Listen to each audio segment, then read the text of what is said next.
When we meet again. Part 2, the past they tried to forget. That night after the event, Kola Adebayo could not sleep. The small apartment he rented in Lagos felt unusually quiet. The faint sound of cars passing outside drifted through the window, but his mind was too restless to notice anything else. He lay on his bed staring at the ceiling. One thought kept repeating itself. Zainab. Seeing her again after 5 years had stirred memories he thought he had buried. Memories of a time when life felt simpler. Back when everything between them felt certain, back when they believed nothing could separate them. 5 years earlier.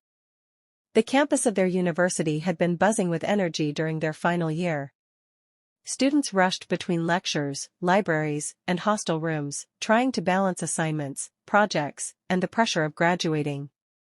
That was when Kola had first noticed Zainab Bello. It was in the library. She was sitting at a corner table, surrounded by textbooks, her brows slightly furrowed in concentration.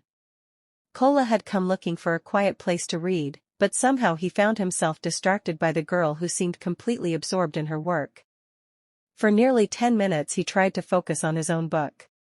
It didn't work. Finally, he walked over. "Excuse me," he said. Zainab looked up. Her expression was calm but curious. "Yes? I think you're sitting on my seat." Her eyebrows lifted slightly.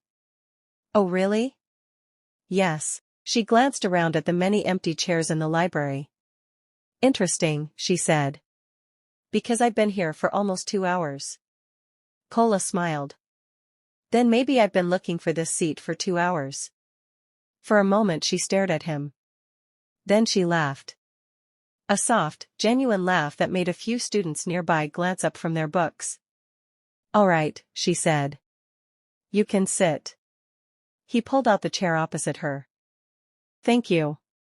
That simple conversation was the beginning of something neither of them expected. The friendship. At first, they were just study partners. They met in the library almost every evening. They shared notes, helped each other prepare for tests, and complained about strict lecturers. But gradually, their conversations began to change. They talked about their childhoods, their dreams, their fears about life after university. Kola learned that Zainab grew up in Kaduna before moving to Lagos for school. She learned that Kola was the first child in his family and felt a strong responsibility to succeed. They understood each other in ways that surprised them both. And before long, their friendship turned into something deeper. The relationship. It happened on a quiet evening near the campus gate. They had just finished studying and were walking slowly toward the hostels. Streetlights illuminated the pathway as students passed by in small groups. Zainab had been telling a story about her younger brother when she suddenly stopped. "Kola," she said. "Yes? Can I ask you something?" "Of course." "Why do you always look at me like that?" He frowned slightly. "Like what?" "Like you're thinking about something but you won't say it." Kola chuckled nervously. "Maybe I am." "Well," she said, folding her arms. "What are you thinking?" He hesitated. Then he decided to be honest. "I like you." The words hung in the air. Zainab stared at him. "You're serious?" "Yes." She looked away briefly, then back at him. "You know this could make things complicated." "I know." "And you still said it?" "Yes."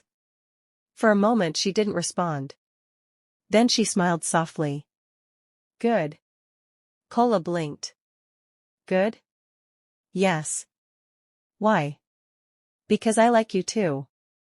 And just like that, their relationship began. The years together. For the next 2 years, Kola and Zainab were almost inseparable. They supported each other through job applications and career struggles after graduation.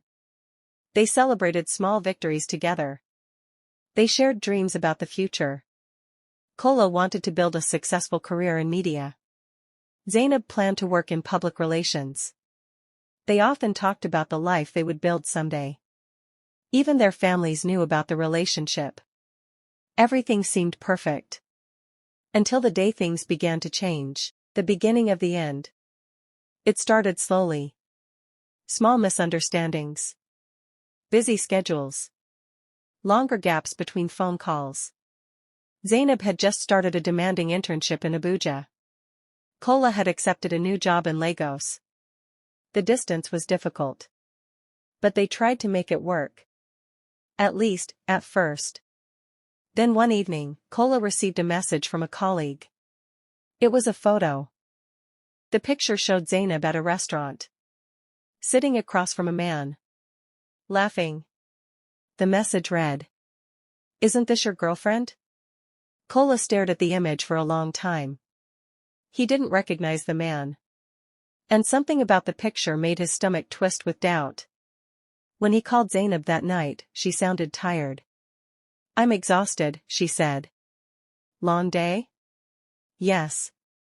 "Where are you?" "At home." Kola looked at the photo again. The timestamp showed it had been taken just 30 minutes earlier. Something inside him shifted. "Are you sure?" he asked quietly. Zainab sounded confused. "What do you mean?" "Nothing," he said quickly. But the seed of doubt had already been planted. And from that moment on, things between them were never quite the same again. Back to the present. Kola sat up in his bed, staring at his phone. 5 years later, he still remembered that night clearly. The unanswered questions. The growing distance. And eventually, the breakup that ended everything. But now, after seeing Zainab again, he realized something. He never truly knew the whole story.